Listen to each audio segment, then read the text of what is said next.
तो दोस्तों, क्योंकि रिश्तों के भी रूप बदलते हैं कि आज के एपिसोड की शुरुआत होती है वहीं से जहां एवी के सामने बृंदा खड़ी होती है और उससे अपना मास्क हटाने के लिए कह रही होती है। एवी बार बार अपनी पहचान अंगद होने से इनकार करता है, लेकिन वृंदा को पूरा यकीन होता है कि मास्क के पीछे वही अंगद है। आखिरकार वृंदा खुद उसका मास्क हटा देती है, लेकिन मास्क के पीछे कोई दूसरा आदमी होता है। ये देखकर वृंदा तुरंत उससे माफी मांगती है और बताती है कि उसे एक पल के लिए लगा था कि शायद वो अंगद है। वो आदमी कहता है कि वो पहले ही साफ कर चुका था कि वो अंगद नहीं है। तो वृंदा फिर सवाल करती है कि अगर वो अंगद नहीं था तो उससे भागकर बचकर क्यों भाग रहा था। वो आदमी सफाई देता है कि वो भाग नहीं रहा था, बल्कि धूल की वजह से उसे लगातार छींकें आ गई थी, क्योंकि उसे डस्ट एलर्जी है। वहां बहुत सारे लोग थे, इसलिए वो किसी को परेशान करना नहीं चाहता था। साथ ही उसे दवाई की जरूरत थी, इसलिए वो फार्मेसी की तलाश में बाहर निकल आया था। इतना कहकर वो आदमी वहां से निकल जाता है। वृंदा फिर भी मन ही मन सोचती रह जाती है कि उसकी छींक बिल्कुल अंगद जैसी ही थी, और वो भी लगातार 3 बार। वापस लौटते वक्त ऋतिक वृंदा को देख लेता है और उससे पूछता है कि आखिर हुआ क्या है। तो वृंदा भावुक होकर कहती है कि एक पल के लिए उसे पूरा यकीन हो गया था कि एवी ही अंगद है। उसने खुद उसका मास्क तक हटा दिया, लेकिन वहां अंगद नहीं था। तो ऋतिक भी उसकी फीलिंग्स समझता है और कहता है कि उसे भी आज कुछ पल के लिए यही महसूस हुआ था कि शायद एवी ही अंगद है, लेकिन अब जब चेहरा सामने आ चुका है तो ये शक भी खत्म हो जाना चाहिए। वो वृंदा को समझाता है कि शायद दोनों अनजाने में अंगद के पास वापस आने की उम्मीद लगाए बैठे हैं। अगर अंगद को वापस आना होता तो वो बहुत पहले लौट चुका होता, इसलिए अब वृंदा को खुद को किसी नई उम्मीद में नहीं बांधना चाहिए। इसके बाद दोनों वहां से चले जाते हैं। उधर दूसरी तरफ वो आदमी जिसने एवी बनकर वृंदा को कंफ्यूज किया था, अंगद के साथ उसकी गाड़ी में मौजूद होता है। वो अंगद को बता रहा होता है कि उसने बिल्कुल वैसा ही किया जैसा अंगद ने उससे कहा था। तो अंगद इस पर उसका शुक्रिया अदा करता है। वो आदमी फिर पूछता है कि क्या वो सच में एवी है। तो अंगद तुरंत अपनी असली पहचान छिपाते हुए कहता है कि वो कोई एवी नहीं है, बल्कि एक नॉर्मल इंसान है। उसने सिर्फ एक लड़की को इंप्रेस करने के लिए एवी का गेटअप लिया था। वो आदमी फिर मजाक में कहता है कि असली एक्टर्स को भी शायद इतने कम समय के काम के इतने पैसे नहीं मिलते जितने उसे मिले हैं। अंगद ने उस आदमी को 2000 रुपए दिए थे ये काम करने के लिए। इतना बोलकर वो आदमी वहां से निकल जाता है। दूसरी तरफ फोटोशूट की तस्वीरें देखकर हेमंत काफी इंप्रेस्ड होता है। उसे रिजल्ट्स शानदार लगते हैं, लेकिन वृंदा कहती है कि फोटोज अच्छी होने के बावजूद कुछ मिसिंग है और वो समझ नहीं पा रही कि आखिर कमी कहाँ है। तो कार्तिक भी उसकी बात सुनकर पूछता है कि क्या वो फोटोज से सेटिस्फाइड नहीं है। इधर हेमंत समझाने की कोशिश करता है कि आजकल की जेंजी इसी तरह के कपड़े पहनती है और इसी तरह रील्स वगैरह बनाती है। तभी मिताली मौका देखकर वृंदा को ताना मारती है। वो कहती है कि कमी फोटोज में नहीं बल्कि वृंदा के फैशन सेंस में है। उसके हिसाब से वृंदा की ड्रेसिंग आज की जनरेशन से मैच नहीं करती, इसलिए उसे कैंपेन को लेकर अपनी ओपिनियन देने के बजाय चुप रहना चाहिए। मिताली एवी के लुक की तारीफ करते हुए कहती है कि उस पर टी शर्ट और पूरा वाइब बहुत अच्छा आ रहा है, लेकिन तभी एवी वृंदा का पक्ष लेते हुए कहता है कि अगर वृंदा काफी देर से कुछ सोच रही है तो उनकी बात एक बार सुन लेने में कोई नुकसान नहीं है। शायद उन्होंने कैंपेन को लेकर कुछ अलग और बेहतर सोचा हो। तो इस पर वृंदा एक जैकेट लेकर आती है और एवी को पहनाती है। मिताली ये देखकर तुरंत कार्तिक के कान भरती है कि कुछ देर पहले तक वृंदा एवी को पसंद तक नहीं करती थी और अब अचानक उसका पूरा लुक खुद स्टाइल कर रही है। वो कार्तिक को सावधान रहने का इशारा करती है। इधर जैकेट पहनाने के बाद वृंदा कार्तिक की तरफ देखकर कहती है कि अब एवी का लुक ज्यादा परफेक्ट लग रहा है, लेकिन इधर कार्तिक को लगता है कि जैकेट की वजह से टी शर्ट पर मौजूद ब्रांड ठीक से दिखाई नहीं देगा, इसलिए वो जैकेट हटाने की बात करता है ताकि ब्रांडिंग ज्यादा क्लियरली दिखाई दे। वृंदा इस बात से अग्री नहीं करती। वो एवी को टर्न करने के लिए कहती है और जैकेट के पीछे लिखा हुआ एवी दिखाती है। वृंदा समझाती है कि यह जैकेट एवी की सिग्नेचर पहचान है। एवी सिर्फ एक कलाकार नहीं बल्कि खुद एक बड़ा ब्रांड है और उसकी पर्सनैलिटी से यंग जनरेशन जुड़ी हुई है। अगर कैंपेन में किसी ब्रांड को प्रमोट करने के लिए एवी की असली पहचान और स्टाइल ही हटा दी जाए तो प्रमोशन आर्टिफिशियल लगेगा। लोग एवी को उसी अंदाज के लिए पसंद करते हैं, इसलिए उसके सिग्नेचर लुक को कैंपेन का हिस्सा बनाना ज्यादा इफेक्टिव होगा। वो ये भी समझाती है कि अगर एवी वही जैकेट पहनकर लोगों के सामने आएगा तो फैंस उससे कनेक्ट करेंगे और नेचुरली उस प्रोडक्ट को भी नोटिस करेंगे। कार्तिक उसकी बात समझ जाता है और मान लेता है कि वृंदा का पॉइंट सही है। वो जैकेट को कैंपेन में रखने के लिए एग्री कर जाता है। तो वृंदा फोटोग्राफर से कहती है कि जैकेट वाले लुक के भी फोटोज ले लिए जाएं। तब तक वो बाकी जैकेट्स को टी शर्ट के साथ पेयर कर लेती है, लेकिन जैसे ही वृंदा आगे बढ़ती है उसके पैर में एक वायर उलझ जाता है और वो गिरने वाली होती है, लेकिन तभी एवी तुरंत आकर उसको संभाल लेता है। ये देखकर मिताली फिर से कार्तिक के कान भरना शुरू कर देती है। वो इशारा करती है कि वृंदा और एवी एक दूसरे के साथ जरूरत से ज्यादा कंफर्टेबल दिखाई दे रहे हैं। इधर कार्तिक दोनों को देखता है और बिना कुछ कहे वहां से निकल जाता है। तो कार्तिक के जाते ही मिताली मनी मन खुश नजर आती है क्योंकि उसकी चाल काम करती दिखाई दे रही होती है। वो सोचती है कि वृंदा ने तो उसका काम और भी आसान कर दिया है।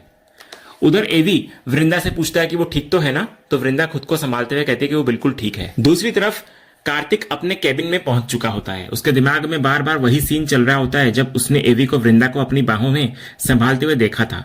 तभी मिताली वहां आ जाती है और कार्तिक को देखकर मनी मन सोचती है कि बस एक आखिरी बार और फिर कार्तिक पूरी तरह उसके जाल में होगा। फिर मिताली कार्तिक को समझाने के बहाने वृंदा और एवी को लेकर उसके मन में शक पैदा करने की कोशिश करती है। वो कहती है कि आखिरकार वृंदा का असली चेहरा उसके सामने आ ही गया और उसने पहले ही बताया था कि वृंदा ऐसी ही है।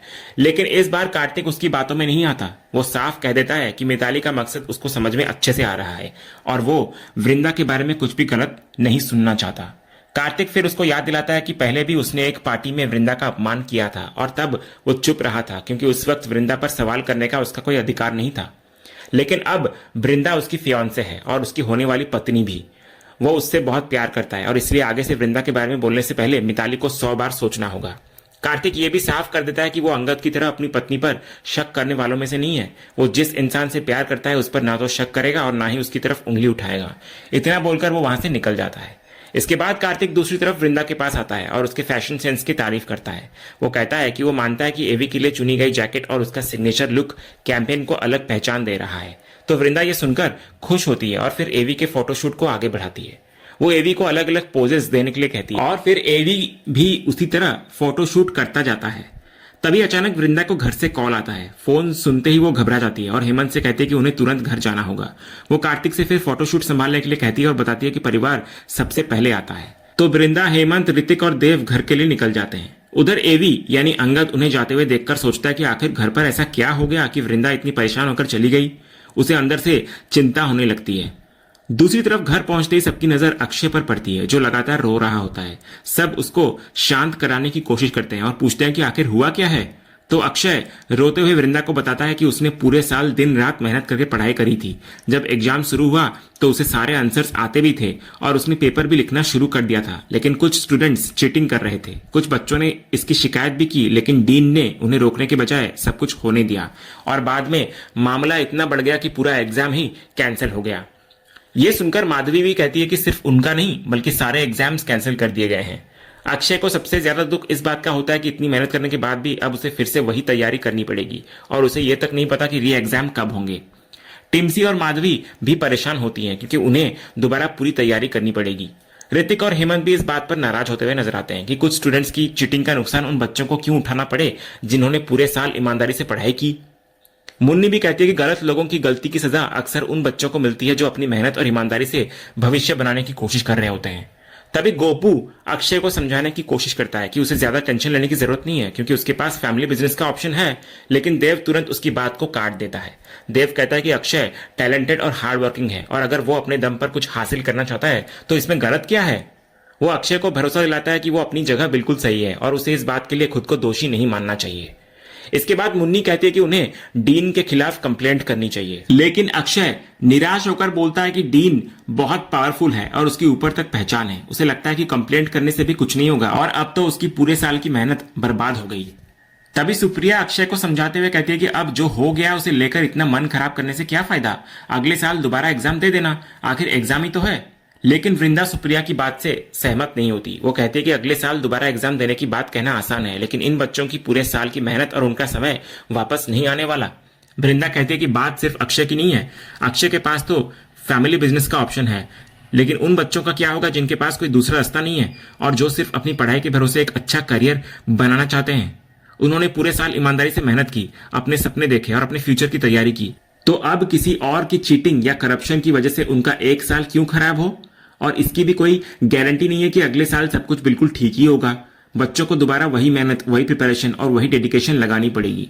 वृंदा फिर साफ कहती है कि कुछ लोगों की गलती की सजा उन बच्चों को मिलना बिल्कुल गलत है जिन्होंने पूरी ईमानदारी से अपनी पढ़ाई करी है। उधर दूसरी तरफ अंगद और विकास गाड़ी से वापस जा रहे होते हैं। विकास फोटोशूट की तारीफ करता रहता है और कहता है कि शुरुआत में उसे लगा था कि इतनी छोटी जगह पर शूट कैसे होगा, लेकिन सब कुछ बहुत अच्छे से हो गया। वो एवी के लुक को भी शानदार बताता हुआ नजर आता है, लेकिन अंगद का ध्यान उसकी बातों में नहीं होता। वो लगातार यही सोच रहा होता है कि वृंदा अचानक इतनी घबराकर घर क्यों चली गई। विकास उससे पूछता है कि आखिर वो किस सोच में डूबा हुआ है और क्या कोई टेंशन है। तो तो अंगद सीधे जवाब देने के बजाय कहता है कि वो बस सोच रहा है कि फैमिली में सब ठीक होगा ना। तो विकास हैरान होकर पूछता है कि कौन सी फैमिली। तो अंगद तुरंत बात को बदल देता है और उसे गाड़ी चलाने के लिए कहता है। इधर घर पर वृंदा अक्षय को समझाती है कि वे जितना कर सकते हैं उतना जरूर करेंगे, लेकिन उसे अपना मन खराब नहीं करना चाहिए। तभी अंगद वृंदा को मैसेज करके पूछता है कि घर पर सब ठीक तो है ना। तो वृंदा उसको कहती है कि सब ठीक है। लेकिन इधर अंगद को इस जवाब के बाद भी अंदर से शांति नहीं मिलती। वो सोचता है कि अगर सब ठीक है तो उसे बार बार ऐसा क्यों लग रहा है कि कोई बड़ी परेशानी हुई है। वो सोचता है कि आखिर सच्चाई वो कैसे पता लगाए और किससे बात करे। तभी अचानक उसके दिमाग में आरव का ख्याल आता है और वो तय करता है कि आरव को फोन करके सब पता करेगा वो।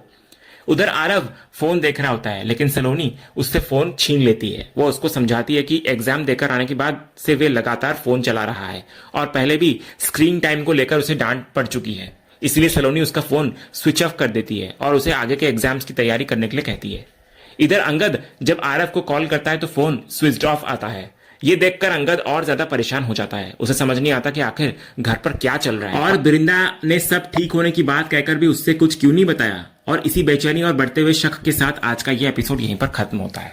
तो दोस्तों, आज के एपिसोड में अक्षय और बाकी बच्चों के एग्जाम्स कैंसिल होने से घर में हर कोई परेशान है। वहीं अंगद को भी महसूस हो गया है कि वृंदा उससे कुछ छिपा रही है। लेकिन अब जब आरव का फोन भी बंद आ रहा है तो क्या अंगद इस परेशानी की असली वजह पता कर पाएगा? आपको क्या लगता है, अंगद अब क्या करेगा? कमेंट करके जरूर बताइए। वीडियो पसंद आया हो तो लाइक करें और ऐसे ही आगे के अपडेट्स के लिए चैनल को सब्सक्राइब करना बिल्कुल ना भूलें और बेल आइकन को भी जरूर दबा दें। मिलते हैं अगले एपिसोड के अपडेट के साथ। तब तक के लिए धन्यवाद।